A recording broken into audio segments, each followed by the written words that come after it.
আজ হচ্ছে ঈদের পরের দিন। বাড়িতে এসেছে আয়ান, আমি না পারা মানে আমার বড় ননদ। আয়ানকে দেখে না আমার ছোটবেলার কথা মনে পড়ে। জানো তো ঈদের পরের দিন আমরাও যেমন মামার বাড়ি যেতাম, এখন আয়ান আসে। ওদেরকে দেখেই না আমার সেই ছোটবেলায় যেন আবারও ফিরে যায়। খুব ভালো লাগে। ঈদের থেকে ঈদের পরের দিনের মজাটা যেন বেশি ভালো লাগে।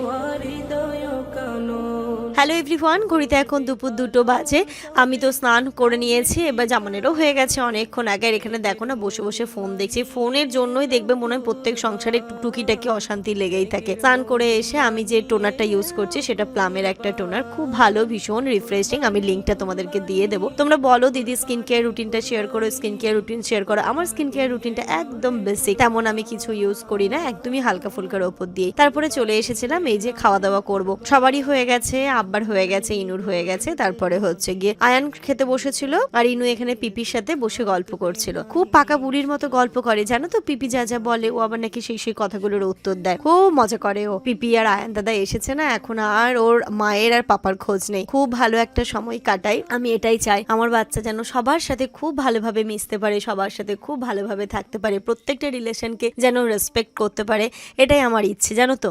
আর সত্যি কথা বলতে ইনুকে যেন আমি সেই জিনিসটা দেখি, হয়তো বা ছোটবেলা থেকে সেই জিনিসটা ওর মধ্যে আমি দেখিয়েছি এবং বুঝিয়েছি বলেই এখনো পর্যন্ত পিপি, দাদু, দিদা মানে সবাইকে নিয়ে যে কি ভালোবাসে থাকতে, যখন সবাই বাড়িতে আসে মানে ওর খুশির ঠিকানা দেখে কি বলবো। আর এই যে দেখো আয়ন বাবু এখানটাতে ও বসেছিল খেতে। আর এখানে আমি বাচ্চাদের জন্য একটু আইসক্রিমও এনেছিলাম। তাই না কি মামা চলো আইসক্রিম দিচ্ছি। অনেকক্ষণ ধরে বলছে আমাকে যে মা আমি আইসক্রিম খাবো, মা আমি আইসক্রিম খাবো।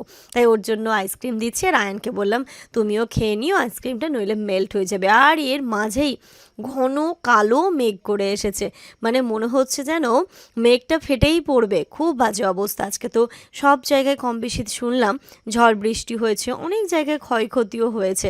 কলকাতার দিকে দেখছিলাম বিশাল ক্ষয়ক্ষতি হয়েছে। সত্যি তাই, ঝড়ের লেভেলটা কিন্তু না সেরমই ছিল। আমরা প্রথমে রীতিমতো ভয় পেয়ে গেছিলাম।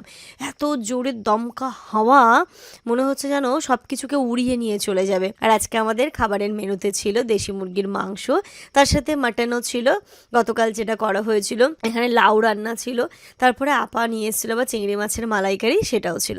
তো সব কিছু মিলিয়েই আজকে আমাদের দুপুরে জমজমাটি খাবার। আর স্যালাডও কেটে নিয়েছিলাম, দই ছিল, মিষ্টি ছিল, এই সমস্ত কিছু দিয়েই আজকে আমাদের দুপুরের খাবারটা সারলাম। প্রত্যেকটা রান্নাই খুব ভালো হয়েছিল। আপা বলছিল মাটন কি আর একটু বের করবো? আছে না আপা, এখন আর মাটন বের করতে হবে না, যা আছে সেটা দিয়ে এখন খেয়ে নেবো। আয়ন দেখো কি সুন্দর বসে একদম খাচ্ছে। দেখতে দেখতে আয়নও কত বড় হয়ে গেল না, তোমরা কত ছোট দেখেছিলে। ভাত খাওয়ার পর্বটা শেষ করেই এই সুন্দর ওয়েদারে মনে হলো পাকা পাকা আম কাটি, তাই এখানে আম কেটে নিয়েছিলাম একদম।